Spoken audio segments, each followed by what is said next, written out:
Secondo lei l'Africa paga un caro prezzo sugli errori delle grandi potenze? We end up with injustice, we end up with corruption, we end up with poverty, we end up with the worst possible things, we end up with the image. I don't have to tell you the image that you have in Africa. I don't have to tell you. Listen, when I was in office as an Air Force pilot, I went to school and trained in the cities. When I became an Air Force pilot, I had the opportunity to travel around the country. That's when I saw there is a big difference between those of us living in the cities and the mass people who feed us living in the rural areas. My brother, you listen to me carefully. The water they drink in those rural areas is such that the water you use to flush your toilet, the water we use to flush our toilet in the cities is much cleaner than the water they drink in the villages. No clinics, no hospitals, etc. No headache, no needles to even sew their clothes.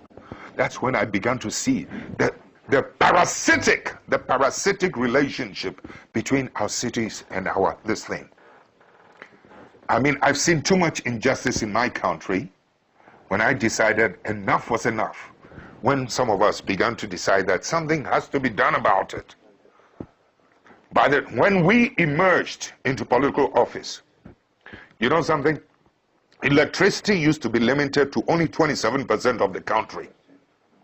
In the shortest possible time, we were able to, with Italian assistance, we were able to extend electricity from 27 to almost 87% of the rest of the country. We were able to extend roads. The infrastructure was improved every part of the country. I mean, it was beautiful. I mean, the energy now goes to every part of the village.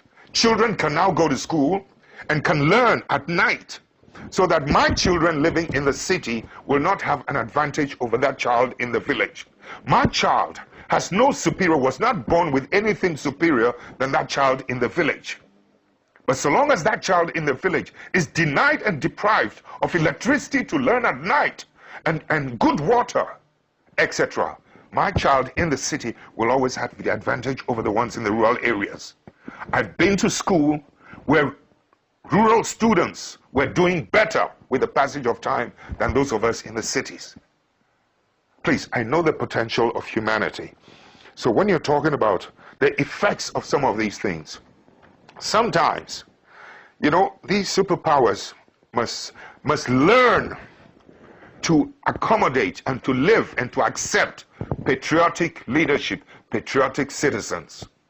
Too often, they're happier with people who are not patriots. But you, in Europe, excuse me, don't get angry, you never seem to know the role that some of your bad businessmen, you have good businessmen, and I respect them, but some of your bad businessmen are always doing bad things on our continent. And it's our people who suffer. This kind of thing must stop. Your governments must begin to wake up to help us, to police and to maintain the integrity of economic policies and economic practices in my country.